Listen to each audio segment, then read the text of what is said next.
Hi everyone, welcome back to our channel Science Dunia. In the last video of MSc final year, we had discussed about non-benzenoid aromatic compound and polycyclic aromatic compound. In this video, we will discuss about another topic of that unit, that is metallocene. Now, what is metallocene and which metallocene is most stable? और हम बोल सकते हैं कि stability order of metallocenes, ये सारी चीजें हम इस वीडियो में डिस्कस करने वाले हैं. So सबसे पहले चीज मैं आपको ये बता दूं कि मेटालोसेन्स वो क्या होते हैं, देन कौन सा मेटालोसेन हमें यहाँ पे डिस्कस करना है. मेटालोसेन कंपाउंड्स की यदि हम बात करें तो एग्जिस्ट करने को नेचर में बहुत सारे जो आपके ट्रांजिशन मेटल्स होते हैं उनके कंपाउंड्स है मेटालोसेन, वो एग्जिस्ट करते हैं नेचर में, बट जो मोस्ट स्टेबल मेटालोसेन आपका होता है वो होता है फेरोसेन. सो इस वीडियो में हम जितनी भी प्रॉपर्टीज वगैरह के बारे में डिस्कस करेंगे वो सारी किसकी होने वाली है, फेरोसेन की होने वाली है. ठीक है, तो यहाँ पे सबसे पहली चीज मेटालोसेन कंपाउंड है वो आपके होते क्या है. तो मेटालोसेन कंपाउंड है उनमें आपको क्या करना होता है कि सैंडविच लाइक कंपाउंड होते हैं. सैंडविच की जैसे इनकी स्ट्रक्चर होती है. सैंडविच आपका कैसे होता है कि यहाँ पे एक ब्रेड आपका ये हो जाता है, दूसरा ब्रेड ये हो जाता है और बीच में कुछ जो भी सैलेड वगैरह होता है लाइक या फिर कोई भी अदर मसालास वगैरह होते हैं. ठीक है, तो ये आपका सैंडविच हो जाता है. तो जो आपके मेटालोसेन कंपाउंड है उनमें क्या होता है कि एक साइक्लोपेंटाडाइइन की रिंग तो ये होती है और दूसरी साइक्लोपेंटाडाइइन की रिंग ये होती है. उन दोनों के बीच में कौन होता है, मेटल होता है. ठीक है, दो साइक्लोपेंटाडाइइन रिंग्स के बीच में मेटल होता है और इसी वाले कंपाउंड्स को हम क्या बोलते हैं, मेटालोसेन कंपाउंड बोलते हैं. अब यहाँ से मेटल है वो कौन कौन सा हो सकता है, तो मेटल है वो आपकी ट्रांजिशन मेटल्स हो सकती हैं. वो 3D की हो सकती है, 4D की हो सकती है या फिर 5D की हो सकती हैं. वो फिर डिपेंडिंग ऑन होगा कि कौन सा ज्यादा स्टेबल यहाँ से मेटालोसेन की फॉर्मेशन है वो कर रहा होता है. लाइक यहाँ से आपका आयरन हो सकता है, निकिल हो सकता है, कोबाल्ट, वैनेडियम, क्रोमियम, टाइटेनियम, ये सारी की सारी मेटल्स हम वो हो सकते हैं यहाँ से M इज इक्वल्स टू. ठीक है, बट यहाँ पे जो मेटल होने वाली है वो कौन सी ऑक्सीडेशन स्टेट में होती है, M इज इक्वल्स टू क्या होगा यहाँ से sorry oxidation is equals to क्या होगा यहाँ से +2 ऑक्सीडेशन स्टेट है वो यहाँ पे होता है. ठीक है, कोई भी मेटल आप यहाँ पे ले रहे हो उसका ऑक्सीडेशन स्टेट है या फिर ऑक्सीडेशन नंबर है वो यहाँ पे +2 ही होने वाला है. बिकॉज यहाँ पे जो लिगेंड्स होते हैं वो कौन होते हैं, साइक्लोपेंटाडाइइन होते हैं. तो पहले मैं आपको जनरल स्ट्रक्चर बताती हूँ मेटालोसेन की, उसके बाद मैं आपको फेरोसेन की स्ट्रक्चर बताती हूँ. देन हम प्रिपरेशन मेथड्स एंड जो कैरेक्टरिस्टिक प्रॉपर्टीज हैं वो डिस्कस करेंगे एक एक करके सारी चीजें. ठीक है, तो फर्स्ट ऑफ ऑल देखिए हमें यहाँ से स्ट्रक्चर देखनी है मेटालोसेन की. तो मेटालोसेन की स्ट्रक्चर है वो कैसे होती है, मैंने आपको बोला कि आपको क्या लेना है, साइक्लोपेंटाडाइइन लेना है. आपको दो रिंग्स है वो साइक्लोपेंटाडाइइन की चाहिए होती है. एक रिंग ये हो गई आपकी और जो दूसरी रिंग है वो ये हो गई. ठीक है, दो रिंग्स आपको लेनी होती है. दो रिंग्स आपने ले ली, एक रिंग ये हो गई, दूसरी रिंग ये हो गई. बीच में आपको क्या करना है, मेटल लगा देना है. ठीक है, बीच में आपको क्या करना है, मेटल लगा देना है. अब यहाँ पे M है वो क्या क्या हो सकता है, ये जो कंपाउंड हमने यहाँ पे बनाया ये क्या होता है, मेटालोसेन होता है. आप जो कॉन्सेप्ट है उसे अच्छे से क्लियर कीजिएगा. ये जो कंपाउंड होता है ये क्या होता है, मेटालोसेन होता है. नाउ मेटालोसेन के बाद हमें यहाँ पे M देखना है. तो M है वो क्या हो सकता है, तो देखिए M इज इक्वल्स टू यहाँ पे हो सकता है निकिल हो सकता है, टाइटेनियम हो सकता है, कोबाल्ट हो सकता है, सॉरी CO, कोबाल्ट हो सकता है, आयरन हो सकता है. देखो मैंने ये CO मिटा के फिर से क्यों लिखा, इसका तो रीजन आई थिंक आपको पता होगा. जब हम कोबाल्ट लिखते हैं तो C है वो कैपिटल लिखते हैं एंड O है वो स्मॉल लिखते हैं. एंड जब हम C एंड O दोनों ही इक्वल लिख रहे होते हैं, दोनों ही कैपिटल लिख रहे होते हैं, तभी क्या होता है, कार्बोनिल होता है या फिर कार्बन मोनोऑक्साइड होता है. ये पॉइंट आई थिंक आपको पता होगा, नहीं भी पता है तो यहाँ से नोटिस कर लेना कि जब हम कैपिटल C स्मॉल O लिख रहे होते हैं तो ये कोबाल्ट होता है. एंड जब हम दोनों कैपिटल लिख रहे होते हैं तब ये क्या होता है, कार्बोनिल होता है. ठीक है, जो कि एक लिगेंड होता है या फिर कार्बन मोनोऑक्साइड होता है. ये आपको यहाँ से पता होना चाहिए. तो मेटल्स हम आपके निकिल, टाइटेनियम, कोबाल्ट, आयरन या फिर वैनेडियम कुछ भी यहाँ पे हो सकती हैं. अब यहाँ पे हमें जो सेकंड पॉइंट देखना है वो क्या देखना है, स्टेबिलिटी ऑर्डर ऑफ मेटालोसेन कंपाउंड्स. ठीक है, सेकंड पॉइंट हम यहाँ से क्या देखेंगे, stability order. And stability order वो डिपेंडिंग ऑन किस पे होगा, तो देखिए यहाँ से सिंपल सा साइक्लोपेंटाडाइइन है, ये वाला साइक्लोपेंटाडाइइन है, ये तो हर एक मेटालोसेन कंपाउंड में कॉमन रहने वाला है. देन चेंज है वो क्या होगा, सिर्फ M है वो चेंज करेगा, M वेरी करेगा. तो ये M जो है यही यहाँ से स्टेबिलिटी ऑर्डर को डिसाइड करेगा. तो नेक्स्ट जो पॉइंट हमें यहाँ पे डिस्कस करना है वो यहाँ से क्या होगा, स्टेबिलिटी ऑर्डर ऑफ, यहाँ पे लिख देती हूं मैं, स्टेबिलिटी ऑर्डर ऑफ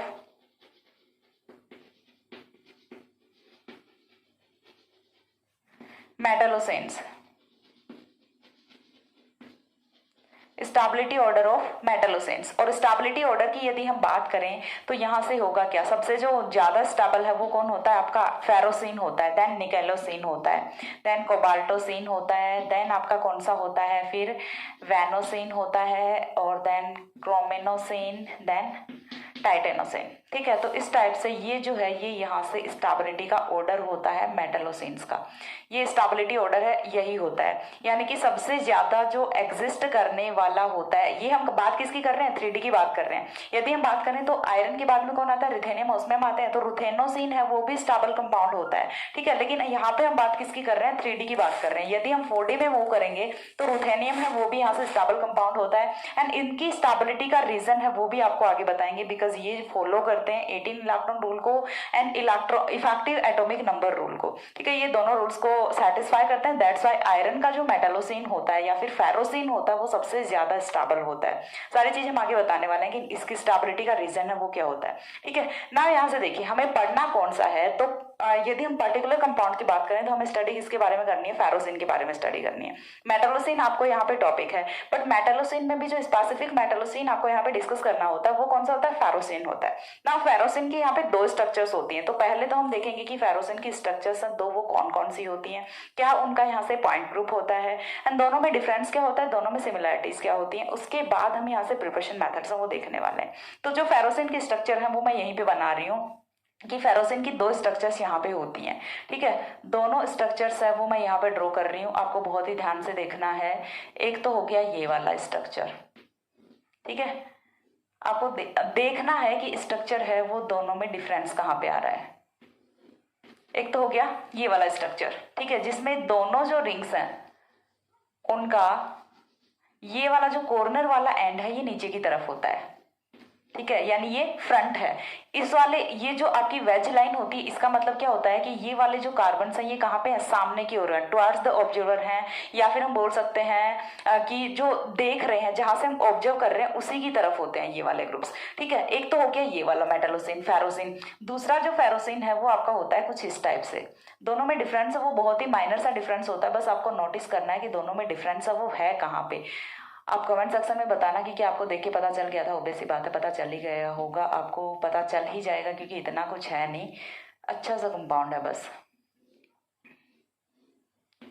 देखिए इस बार ही हमने क्या किया है, एक रिंग को उल्टा कर दिया, एक रिंग को हमने सीधा रखा है और दूसरी रिंग को हमने उल्टा कर दिया। ये रिंग एज इट इज, इसका अभी भी ये वाला जो कार्बन है ये कहाँ पे है, टुवर्ड्स दी ऑब्जर्वर है।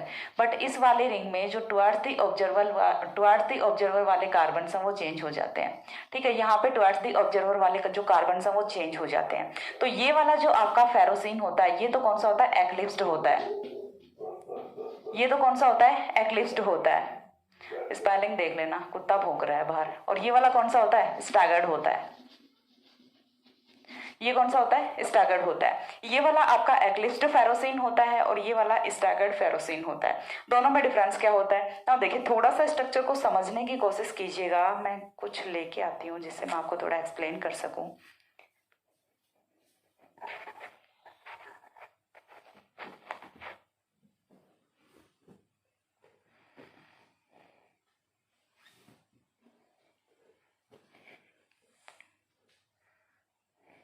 देखिए मैं थोड़ा सा ट्राई करती हूँ एक्सप्लेन करने का। पहले इसको देखते हैं, ठीक है। यदि हमारे पास एक तो बुक है एक नोटबुक है, ठीक है, तो यहाँ से एक बार के लिए हम मान रहे हैं कि ये जो है ये कौन वाला है, ये है, ये कौन सा है, टुवर्ड्स दी ऑब्जर्वर। जो बैक साइड है वो कौन सा है, टुवर्ड्स दी ऑब्जर्वर है। तो एक बार के लिए हम क्या किया, हमने क्या किया, बीच में मेटल रख दिया और दोनों का जो ये वाला जो पार्ट है, क्लोज वाला पार्ट है वो एक साइड पे रखा। तो ये कौन सा हो गया, टुवर्ड्स दी ऑब्जर्वर हो गया। जब ये टुवर्ड्स दी ऑब्जर्वर है तो हम क्या कर रहे हैं, बीच से कंपाउंड को काट रहे हैं, ठीक है। बीच से कंपाउंड को यदि हम काट रहे हैं तो क्या होने वाला है, यहाँ पे हमने यहाँ से कंपाउंड में कोई प्लेन पास किया तो हो सकता है, कैसे हो सकता है, यदि हम मान रहे हैं कि दोनों बुक्स वो सेम है। अभी हमें दिख रहा है कि ये नोटबुक है और एक बुक है, दोनों को बुक ही अज्यूम करो या फिर दोनों को नोटबुक ही अज्यूम करो। तो क्या होगा कि बैक वाला जो पार्ट है वो दोनों का एक साइड पे है, ये वाले जो पार्ट है ये एक साइड पे है, ये वाले सेम है, और पीछे वाला है वो भी ओपन है, वो भी सेम है। यानी कि सारा का सारा सेम है, वो आपको बिल्कुल आइडेंटिकल है, वो आपको ऑब्टेन होता है पार्ट्स।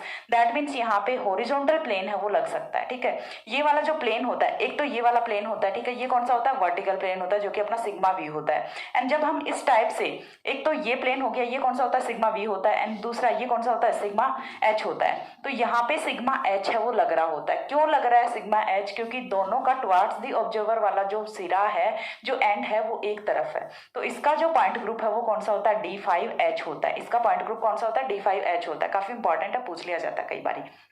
हाँ, बट आपके एमएससी के एग्जाम में नहीं पूछा जाता, फिर भी आपको पता होना चाहिए कि इसका पॉइंट ग्रुप है वो D5H होता है। देन हम दूसरे पे मूव करते हैं, स्टैगर्ड पे। तो स्टैगर्ड की यदि हम बात करें तो देखो इस बार ही हमने क्या कर दिया, एक ओपन वाला एंड और दूसरे का क्लोज वाला एंड ये हमने रखे हैं। इस बार ही हमने क्या किया है, चेंज कर दिया। चलो हमने ऊपर वाले को नहीं नीचे वाले को चेंज किया है, ठीक है, नीचे वाले को चेंज किया, ऊपर वाला अभी भी सेम टू सेम ही है। अभी हम बीच में इसमें से यदि सिग्मा एच लगाते हैं तो क्या पास होगा सिग्मा एच? नहीं होगा ना, क्योंकि सिग्मा एच देखो ऊपर वाले का तो क्लोज एंड है वो है टुवर्ड्स द ऑब्जर्वर और नीचे वाले का ओपन एंड है वो है टुवर्ड्स द ऑब्जर्वर, तो नहीं लगेगा सिग्मा एच। तो यहाँ पे सिग्मा एच नहीं लगता, दैट्स वाई इसका जो पॉइंट ग्रुप है वो कौन सा होता है, D5D होता है।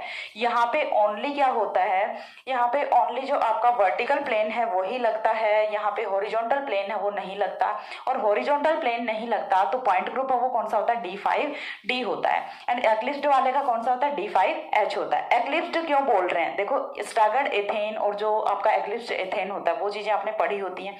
कैसे पढ़ी हैं, यदि स्टैगर्ड एथेन की बात करें, एक्लिप्स्ड एथेन की बात करें, तो हम क्या करते हैं कि ये वाला जो कार्बन है, फ्रंट कार्बन है वो फ्रंट के सामने, यानी कि सारे के जो सारे कार्बन है वो एक दूसरे को छिपा रहे होते हैं। जैसे देखो इस वाले के पीछे कौन है, ये वाला कार्बन है, इस वाले के पीछे ये वाला कार्बन है, इस वाले के पीछे ये वाला कार्बन है।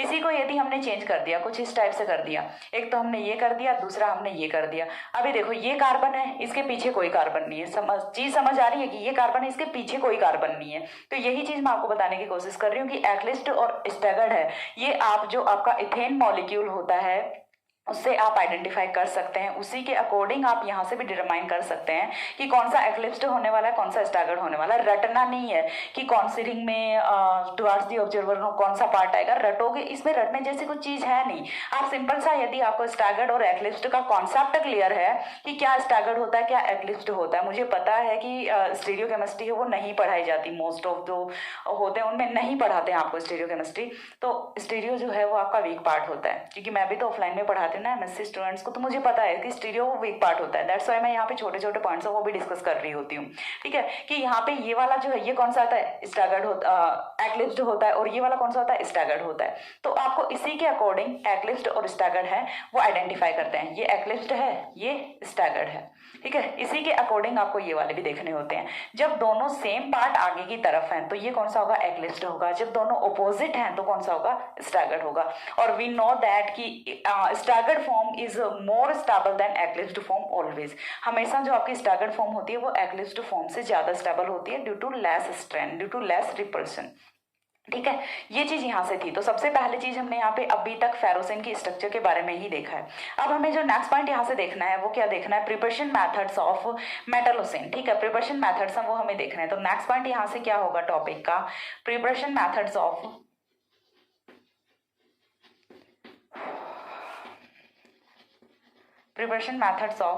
मेटलोसिन्स। तो मेटलोसिन्स के प्रिपरेशन मेथड्स की यदि हम बात करें तो वो क्या क्या होने वाले हैं, कैसे कैसे हम यहाँ से मेटलोसिन्स की फॉर्मेशन है वो कर सकते हैं, ये चीजें ही हमें यहाँ से देखनी होती हैं। तो सबसे पहला जो यहाँ से प्रिपरेशन मेथड आएगा वो हमें करना क्या है कि यहाँ से हमें क्या करना है कि हमें सोडियम या फिर पोटेशियम या फिर लिथियम, कोई भी हमें जो अपनी फर्स्ट एक ही मेटल्स होती हैं उनका सॉल्ट लेना होता है, ठीक है, उनका सॉल्ट लेना होता है। एंड देन इसकी रिएक्शन है वो किसके साथ में करानी होती है, मेटल क्लोराइड के साथ में करानी होती है, ठीक है। तो चलिए यहाँ से फर्स्ट जो रिएक्शन है, फर्स्ट जो मेथड है यहाँ से वो हम पहले एक्सप्लेन करते हैं। रिएक्शन ऑफ, यहाँ से फर्स्ट मेथड है वो क्या होगा, रिएक्शन ऑफ सोडियम, पोटेशियम और लिथियम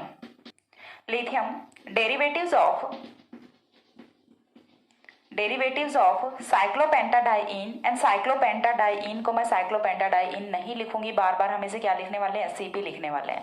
सीपी वो आपका क्या होता है, साइक्लोपेंटाडाइइन होता है, जो कि ये वाली रिंग होती है, तो मैं इसे सीपी ही लिख रही हूँ। तो हमने क्या लिखा, reaction of sodium, potassium and lithium, derivatives of साइक्लोपेंटाडाइइन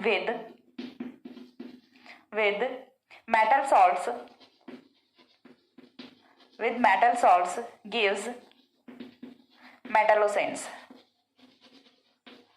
gives metallocenes, यानी कि हमें क्या लेना है, मेटल सॉल्ट लेना है। साथ में क्या लेना है, सोडियम, पोटेशियम या फिर लिथियम डेरिवेटिव लेना है, साइक्लोपेंटाडाइइन का, दोनों की रिएक्शन करानी है। तो यहाँ से मेटलोसिन की फॉर्मेशन होती है। फर्स्ट ऑफ ऑल हमें क्या चाहिए, मेटल सॉल्ट चाहिए। तो मेटल सॉल्ट हम क्या ले लेते हैं, MCl2 ले लें, ठीक है, MCl2 हमने ले लिया।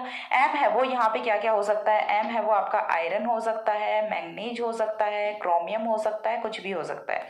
M है वो ये हो सकता है, या फिर हम इसे क्या बोल सकते हैं, FeCl2 हो सकता है, MnCl2 हो सकता है, CrCl2 हो सकता है। आप इसी 1 से 3 रिएक्शन वो बना सकते हैं डिफरेंट डिफरेंट।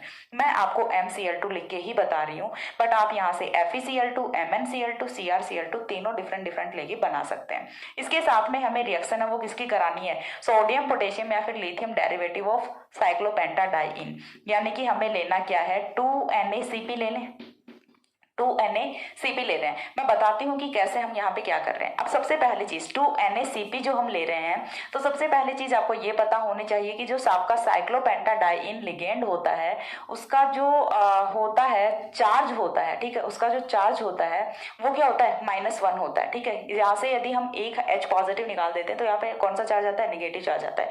एंड इसी निगेटिव के साथ में कौन है, सोडियम है। ऐसे ही हमने 2 रिंग्स ली हैं तो हमने इसीलिए क्या लिखा है, 2NaCl लिखा है। दैट मीन्स कि सोडियम है उन पे चार्ज कौन सा होता है, पॉजिटिव होता है, और Cp पे कौन सा होता है, निगेटिव चार्ज होता है। इतनी चीज यहाँ से क्लियर हो गई। अब मेटल का हमें पता होता है कि ऑलवेज चार्ज कौन सा होता है, पॉजिटिव होता है, एंड क्लोरीन पे कौन सा होता है, नेगेटिव चार्ज होता है। तो इतनी चीज भी क्लियर हो गई। आपको सिंपल सा करना है कि पॉजिटिव का नेगेटिव के साथ और नेगेटिव का पॉजिटिव के साथ में कॉम्बिनेशन करा दो और आपके प्रोडक्ट हम वो यहाँ से फॉर्म हो जाएंगे। फर्स्ट ऑफ ऑल ये चीज हमें पता होता है कि एक मेटलोसिन में Cp है वो कितने होते हैं, 2 होते हैं। ठीक है, जो साइक्लोपेंटाडाइइन जो रिंग्स हैं वो कितनी होती हैं, यहाँ से 2 रिंग्स होती हैं। तो सबसे पहली चीज तो मेटल है वो आएगा यहाँ पे, मेटल का ऑक्सीडेशन स्टेट कितना है, +2 है। Cp पे चार्ज कितना है, -1 है। तो यहाँ पे क्या होगा, MCp का होल ट्वाइस होगा। बन गया आपका मेटलोसिन, यहां से बन गया MCp का होल ट्वाइस होगा। यही वाला कंपाउंड है MCp का होल ट्वाइस। ये तो क्या बन गया, मेटलोसिन बन गया। अब इसके बाद में क्या बनेगा, 2NaCl बन जाएगा। सिंपल सा है, क्या बन गया, 2NaCl बन गया। तो ये यहाँ से मेटलोसिन कंपाउंड की फॉर्मेशन हो जाती है। अब आप जरूरी नहीं है कि यहाँ पे सोडियम ही रखो, आप यहाँ पे KCp रख सकते हो, LiCp रख सकते हो। ठीक है, यहाँ पे आप क्या रख सकते हो, FeCp का होल ट्वाइस रख सकते हो, MnCp का होल ट्वाइस रख सकते हो, CrCp का होल ट्वाइस रख सकते हो, कुछ भी आप यहाँ पे रख सकते हो एज योर विश। नाउ यहाँ से जो सेकंड चीज है वो आपको क्या करनी होती है कि आप इसे स्ट्रक्चर की फॉर्म में भी दिखा सकते हो। तो जो दूसरी जो रिएक्शन है वो मैं आपको लिख के बताती हूँ कि आपको यहाँ पे क्या करना है। पर्टिकुलर हम क्या ले लें, FeCl2 ले लें। ठीक है, FeCl2 ले लें। FeCl2 की रिएक्शन है वो हम किसके साथ में करा दें, 2KCp के साथ में करा दें। 2KCp के साथ में रिएक्शन करा रहे हैं। तो यहाँ से जो रिएक्शन का प्रोडक्ट है वो क्या फॉर्म होने वाला है, एक तो आपकी ये रिंग हो जाएगी। ठीक है, यहाँ पे कौन आएगा, Fe आएगा, नीचे भी ऐसे ही रिंग। अब रिंग में आपको ये तो जरूरी नहीं है ना कि कैसे बना रहे हो, आप कैसे भी बना सकते हो। दोनों रिंग्स हैं उन्हें ऐसे बना सकते हो, या फिर दोनों रिंग्स हैं उन्हें ऐसे भी बना सकते हो। हमें एक्लिप्स और स्टैगर्ड यहाँ पे स्पेसिफिक है वो जो नहीं करना, आपको सिर्फ 2 रिंग बनानी है, उनके बीच में जो मेटल है उसे फंसा देना, सैंडविच टाइप का कंपाउंड यहाँ से बना देना है। एंड साथ में क्या बनेगा, यहाँ से 2KCl बनेगा। ठीक है, साथ में क्या रिलीज होता है, 2KCl रिलीज होता है। ठीक है, तो यहाँ से इस टाइप से कंपाउंड्स की फॉर्मेशन होती है। पहला जो प्रिपरेशन मेथड है उसमें आपको क्या करना है, सोडियम पोटेशियम या फिर लिथियम डेरिवेटिव्स ऑफ साइक्लोपेंटाडाइइन लेने, इनकी रिएक्शन वो मेटल सॉल्ट्स के साथ में करानी है, सो दैट आपको यहाँ से मेटलोसिन है वो ऑब्टेन हो जाएगा, जो कि हमने रिएक्शंस में देखा है। इसके बाद जो सेकंड मेथड है उसमें हम क्या करेंगे, ग्रिनार रिएजेंट ऑफ साइक्लोपेंटाडाइइन लेंगे। ठीक है, ग्रिनार रिएजेंट वाला साइक्लोपेंटाडाइइन RMgX हमें लेना है। RMgX में जो R है वो क्या होगा, यहाँ से साइक्लोपेंटाडाइइन होगा। CpMgX है वो हमें लेना है। देन हम यहाँ से किस टाइप से मेटलोसिन का सिंथेसिस करते हैं वो देखेंगे। एक बार इतना स्क्रीनशॉट ले लो, हो गया। इसके बाद देखिए जो नेक्स्ट सिंथेसिस मेथड है वो हमें देखना है कि ग्रिनार रिएजेंट ऑफ साइक्लोपेंटाडाइइन है वो हमें यहाँ से रखना होता है, एंड उससे हमें यहाँ पे मेटलोसिन की फॉर्मेशन है वो करनी होती है। तो नेक्स्ट पॉइंट है वो हम करेंगे बाय ग्रिनार रिएजेंट।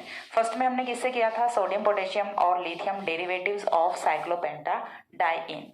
सो सेकंड मेथड है वो हमें यहाँ से देखना है। सेकंड मेथड में क्या होगा, when Grignard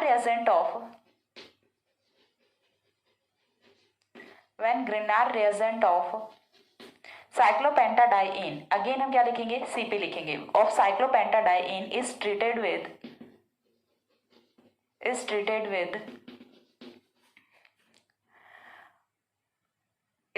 with salts of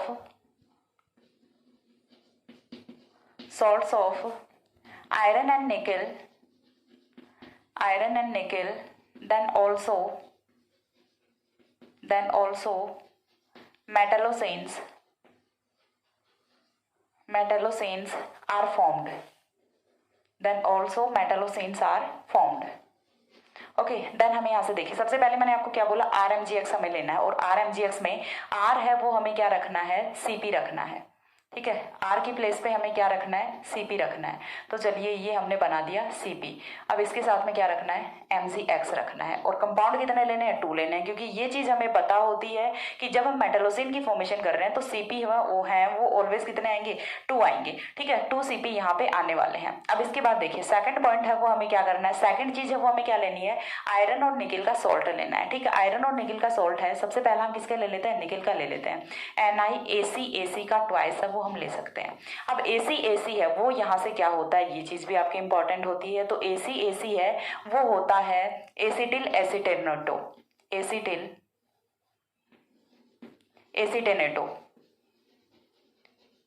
एसिटेनेट भी आप इसे लिख सकते हैं। एंड इसकी जो स्ट्रक्चर है वो होती है कुछ इस टाइप से, CH3C डबल बॉन्ड O, देखिएगा ऊपर तक का, नीचे बनाती हूँ, यहाँ पे बनाती हूँ मैं structure.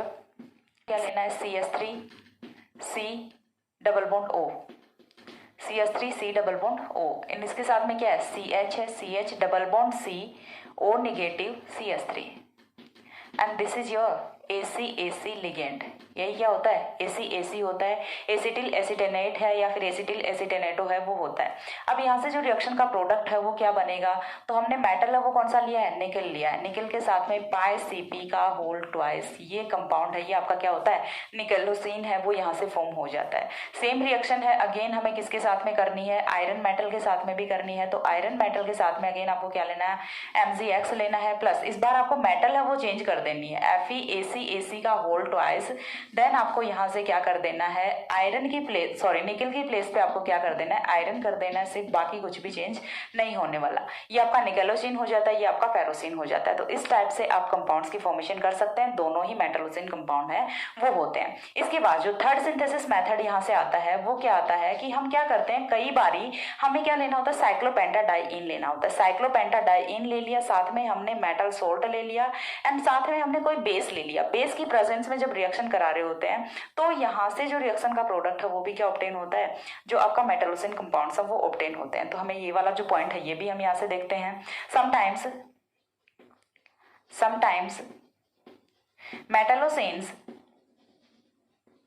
metallocenes are formed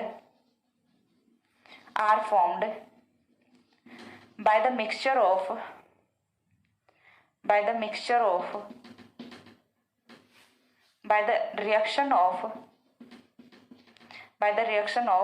mixture of साइक्लोपेंटाडाइइन, ठीक है। अगेन हम क्या लिख रहे हैं, CP लिख रहे हैं, साइक्लोपेंटाडाइइन, मेटल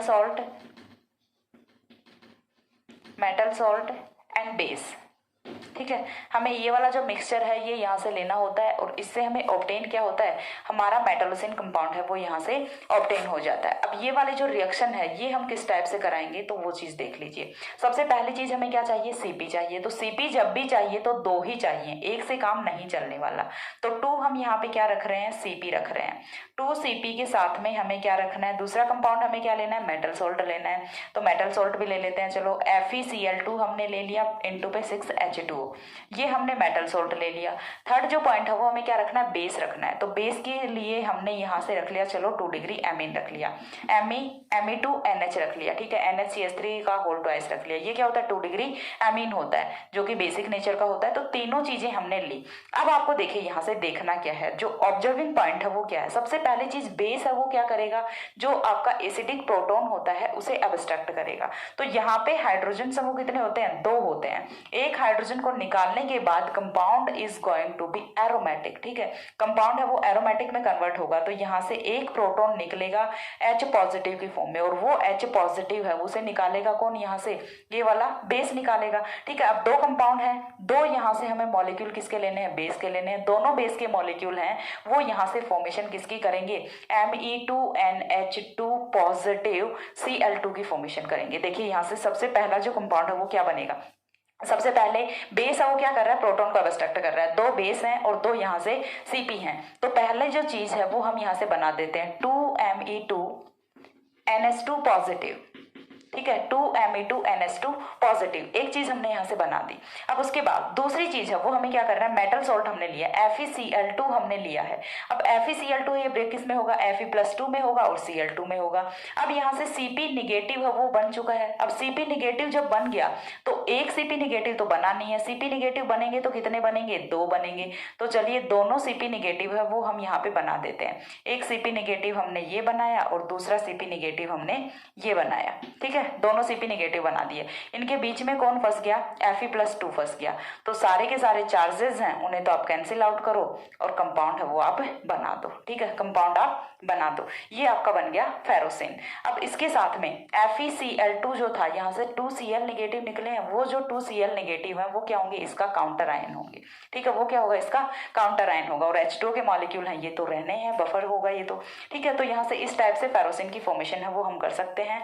ये थे preparation methods of metallocene. Preparation methods में फर्स्ट ऑफ ऑल हमने जो स्टार्टिंग जो इनिशियल मेथड किया था उसमें हमने क्या किया था, यहाँ से कि कोई भी मेटल सॉल्ट लिया था और उसके साथ में आपको सोडियम पोटेशियम या फिर लिथियम डेरिवेटिव ऑफ साइक्लोपेंटाडाइइन है वो लेना होता है। दोनों की रिएक्शन कराओ together and you will get मेटलोसिन।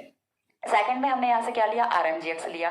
Third में हमने यहाँ से क्या लिया कि बेस के साथ में साइक्लोपेंटाडाइइन का मिक्सचर है वो लिया है विद मेटल सॉल्ट, तो भी यहाँ से आपको क्या मिलने वाला है, मेटलोसिन कंपाउंड्स वो बनने वाले होते हैं, ठीक है। ये तो थे प्रिपरेशन मेथड्स। इसके बाद जो नेक्स्ट पॉइंट है वो हमें क्या करना है, कैरेक्टरिस्टिक प्रॉपर्टीज करनी है। तो कैरेक्टरिस्टिक प्रॉपर्टीज की यदि हम बात करें तो यहाँ पे जो साइक्लोपेंटाडाइइन की रिंग्स होती हैं ये कौन सी होती हैं, एरोमेटिक रिंग्स होती हैं।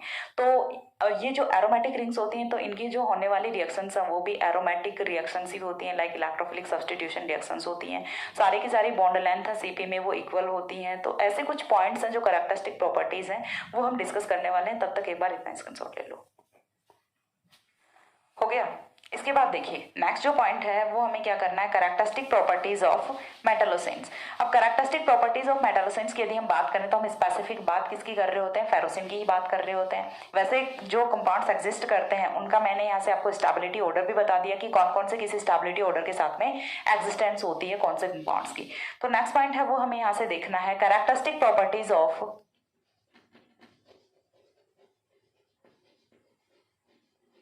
characteristic properties of metallocenes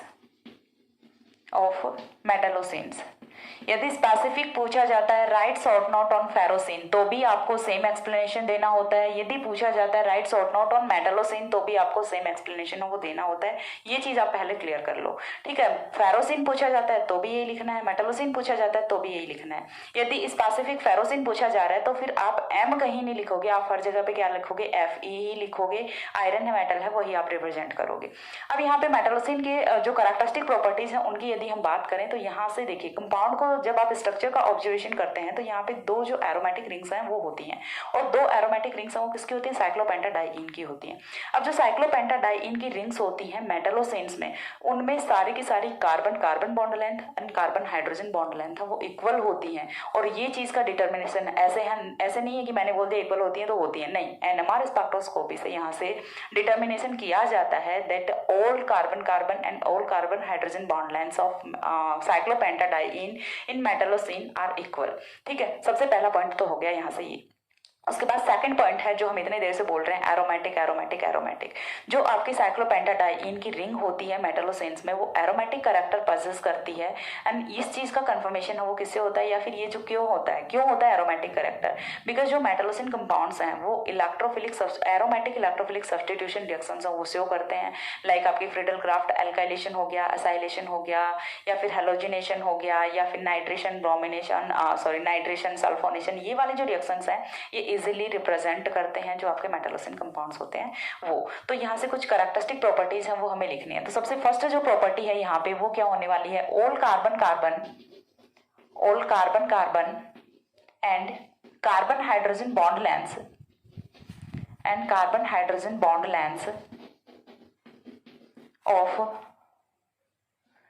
of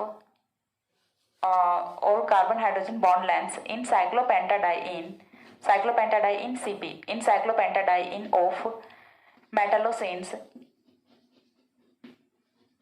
of metallocenes are equal, that is confirmed by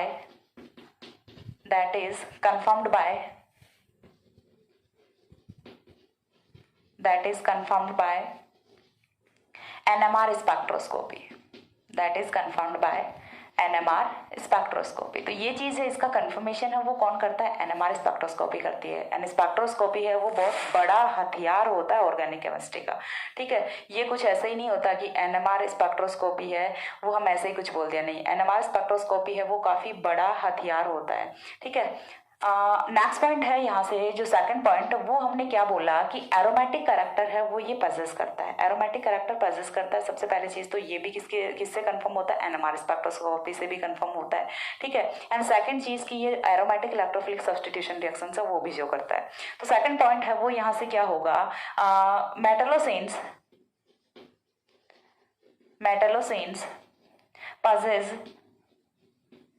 possess aromatic character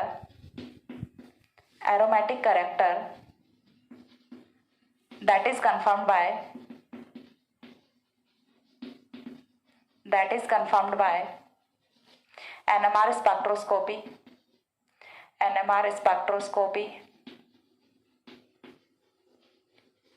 and the aromatic character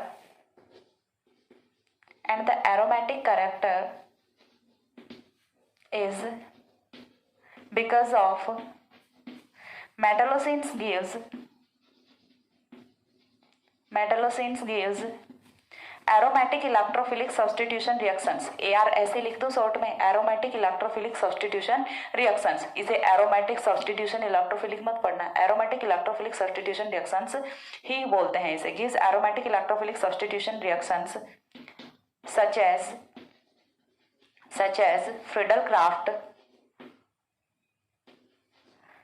Friedel-Crafts alkylation, acylation, halogenation,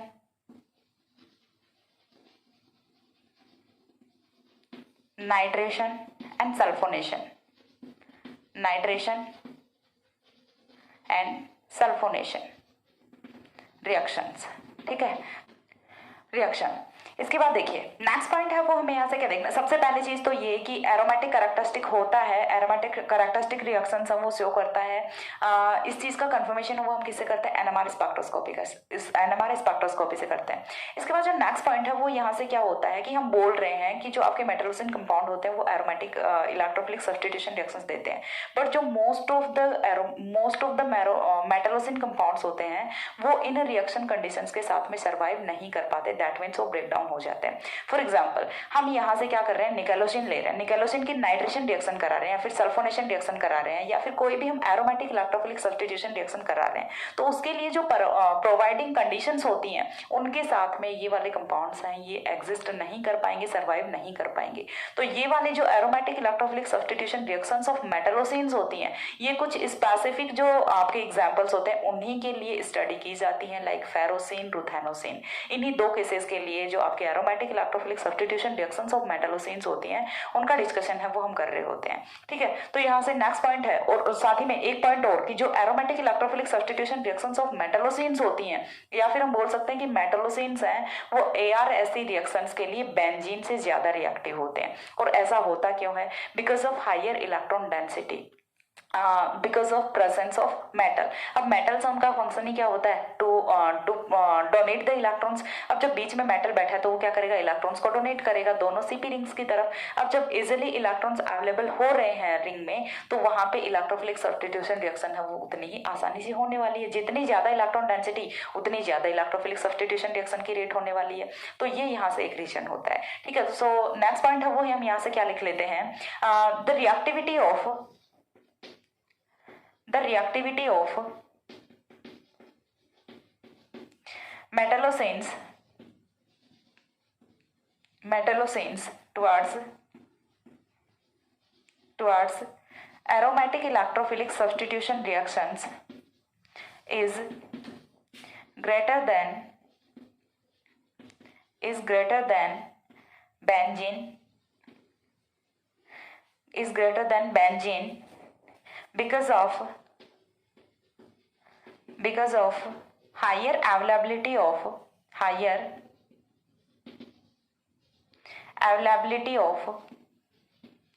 electron density on CP rings, on cyclopentadiene rings, because of presence of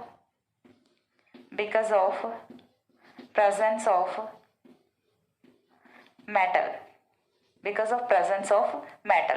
next point हो गया यहाँ से ये। इसके बाद जो fourth point है वो हम क्या डिस्कस करेंगे। फोर्थ पॉइंट में मैंने आपको क्या बताया कि जो एरोमेटिक इलेक्ट्रोफिलिक सब्स्टिट्यूशन रिएक्शंस है इनका वाइडली स्टडी है वो दो ही केसेस में किया जाता है, in the case of ferrocene, in the case of ruthenocene. बाकी हैं वो इन कंडीशंस के साथ में सर्वाइव नहीं कर पाते। तो नेक्स्ट पॉइंट है वो यहाँ से क्या होगा, most of the complexes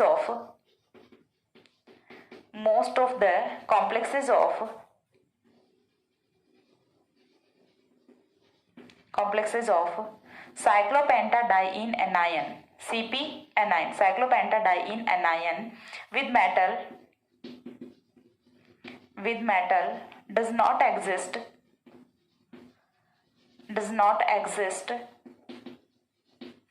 under the reaction conditions of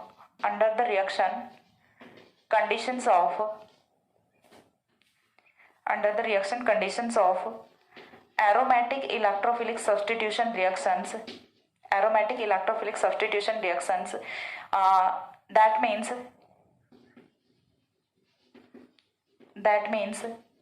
these compounds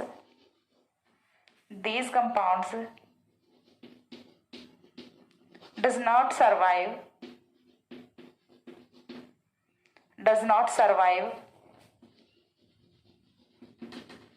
under reaction condition so that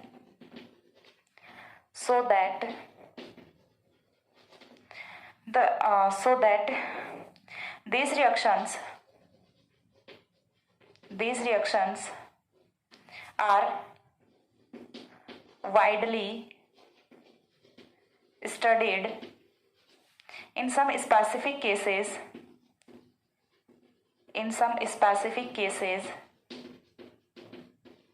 like ferrocene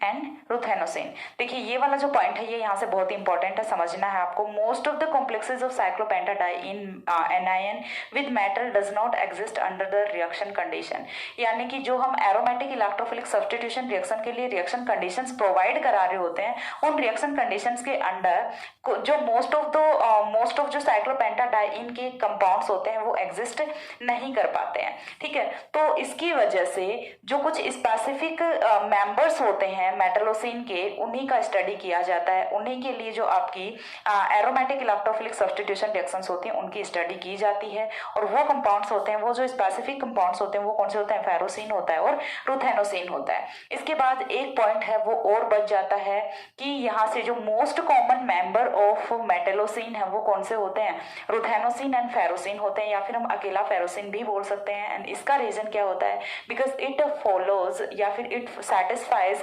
EAN rule यानी कि इफेक्टिव एटॉमिक नंबर रूल और 18 इलेक्ट्रॉन रूल दोनों को ही सेटिस्फाई करता है, दैट्स वाई ये सबसे मोस्ट कॉमन मेंबर होता है। तो लास्ट पॉइंट है वो यहाँ से मैं नोट डाउन कर देती हूँ कि लास्ट पॉइंट है यहाँ से वो क्या होने वाला है, ठीक है।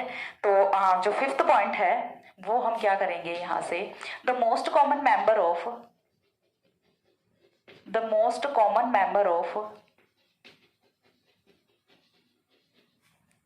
metallocenes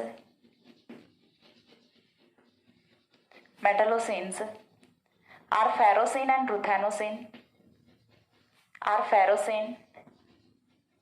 and ruthenosin because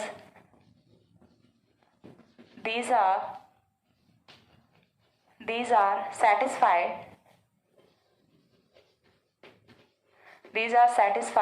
EAN rule as well as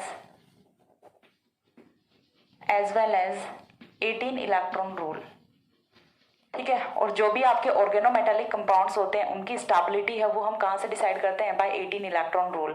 जो 18 इलेक्ट्रॉन रूल को सेटिस्फाई करता है उसी को हम क्या बोलते हैं, स्टेबल, या फिर हम बोल सकते हैं कि एग्जिस्ट करने वाला ऑर्गेनोमेटेलिक कंपाउंड बोलते हैं। And metallocene is also an organometallic compound. ये चीज मुझे स्टार्टिंग में बतानी चाहिए थी, अब बता रही हूँ, ठीक है, कोई नहीं, ध्यान नहीं आया था उस टाइम पे। अब 18 इलेक्ट्रॉन रूल को किस टाइप से सेटिस्फाई कर रहा है, तो देखिए हमने यहाँ पे क्या ले लिया, MCP का होल ट्वाइस ले लिया, ठीक है, MCP का होल ट्वाइस ले लिया। और MCP भी क्यों, हम FeCP का होल ट्वाइस रख लेते हैं। तो FeCP का होल ट्वाइस रखते हैं तो सबसे पहले जो आपका आयरन होता है उसका इलेक्ट्रॉनिक कॉन्ट्रीब्यूशन वो कितना होता है, 8 इलेक्ट्रॉन्स होते हैं। एक CP का इलेक्ट्रॉनिक कॉन्ट्रीब्यूशन वो कितना होता है, 5 इलेक्ट्रॉन्स होते हैं, जब आपकी हेप्टासिटी है वो ईटा 5 होती है, ठीक है। अब ये इतनी चीजें हैं, ये होप सो आपको आ रही होंगी या फिर नहीं भी आ रही हैं, तो जब मैं ऑर्गेनोमेटेलिक कंपाउंड्स पढ़ाऊंगी तो उस टाइम पे बता दूंगी कि क्या हेप्टासिटी होती है, क्या क्या चीजें होती हैं। अभी के लिए आप इतना समझ लो कि यहाँ से 5 कार्बन्स हैं, यहाँ से हम जब भी आपका मेटलोसिन है या फिर फेरोसिन बना रहे होते हैं तो ऐसे रिंग में इस टाइप से मेटल को जोड़ते हैं, ना कि स्पेसिफिक किसी एक कार्बन के साथ। तो जब हम ऐसे जोड़ रहे हैं तो यानी कि 5 कार्बन हैं उनका कॉन्ट्रीब्यूशन है वो इक्वल होता है। एंड दैट्स वाई सारी की सारी जो कार्बन कार्बन और कार्बन हाइड्रोजन बॉन्ड लेंथ है वो भी इक्वल होती है, ठीक है। तो यहाँ से देखिए 8 इलेक्ट्रॉन कॉन्ट्रीब्यूशन वो किसका होता है, आयरन का होता है। एक CP का इलेक्ट्रॉनिक कॉन्ट्रीब्यूशन है वो कितना होता है, 5 इलेक्ट्रॉन्स होता है, एक एक कार्बन का एक एक इलेक्ट्रॉन। या फिर हम क्या बोल सकते हैं कि 2 इलेक्ट्रॉन्स तो इस वाले पाई बॉन्ड से, 2 इलेक्ट्रॉन इस वाले पाई बॉन्ड से, और एक इलेक्ट्रॉन है वो कहां से आता है, इस वाले कार्बन से आता है। इस टाइप से करके 5 इलेक्ट्रॉन्स है वो देता है एक CP। 2 CP है, कितने इलेक्ट्रॉन्स हुए, 10 इलेक्ट्रॉन्स हुए। टोटल नंबर ऑफ इलेक्ट्रॉन है वो कितना हुआ, 18 इलेक्ट्रॉन। 18 इलेक्ट्रॉन रूल को यदि सेटिस्फाई कर रहा है तो ये वाला जो ऑर्गेनोमेटेलिक कंपाउंड है ये यहाँ से स्टेबल होने वाला है। दूसरा इसी के साथ का एग्जांपल ले लेते हैं। लाइक हमने यहाँ से ले लिया MnCP का होल ट्वाइस। तो MnCP का होल ट्वाइस पे यदि हम आते हैं तो CP है वो तो क्या रहेगा, 10 इलेक्ट्रॉन ही रहेंगे इसके। तो बट Mn है, इसकी इलेक्ट्रॉनिक कॉन्ट्रीब्यूशन वो कितना होता है, 7 इलेक्ट्रॉन होता है। अब 7 इलेक्ट्रॉन है तो 10 + 7 इलेक्ट्रॉन इज इक्वल टू कितना हुआ, 17 इलेक्ट्रॉन। 18 इलेक्ट्रॉन रूल को सेटिस्फाई नहीं कर रहा, सो दैट ये स्टेबल नहीं होता। तो इस टाइप से 18 इलेक्ट्रॉन रूल या फिर EAN रूल को दोनों ही कंपाउंड्स और ruthenocene as well as ferrocene satisfy कर रहे होते हैं। That's why most common member होते हैं मेटलोसिन फैमिली के, इसीलिए हम इन्हीं दो का स्टडी कर रहे होते हैं, ठीक है। ये था आपका मेटलोसिन। मेटलोसिन में इसके बाद में कुछ भी नहीं बचता। आपको हेप्टासिटी वगैरह है ये स्पेसिफिक जब आपको ऑर्गेनोमेटेलिक कंपाउंड्स पढ़ाए जाएंगे उस टाइम पढ़ाया जाएगा। अभी के लिए आपके लिए इतनी इन्फॉर्मेशन है वो इनफ है, ठीक है। तो इसमें यदि कुछ भी समझ नहीं आता है, कोई भी पॉइंट समझ नहीं आता है, then you can ask me in the comment section. और बाकी इसमें ऐसा कुछ है नहीं जो आपको समझ नहीं आएगा, मैंने बहुत ही ईजी वे में एक्सप्लेन किया है। बट फिर भी यदि नहीं आता है तो पूछ सकते हैं, ओके। सो आज की वीडियो में इतना ही। अभी इस यूनिट का सिर्फ एक कंपाउंड है वो बचता है इंडीन। इंडीन बचा है, उसके बाद आपकी ये यूनिट है ये कंप्लीट है। इंडीन मैं जल्दी ही अपलोड कर दूंगी। और तब तक के लिए सी या, have a good day, thanks for watching.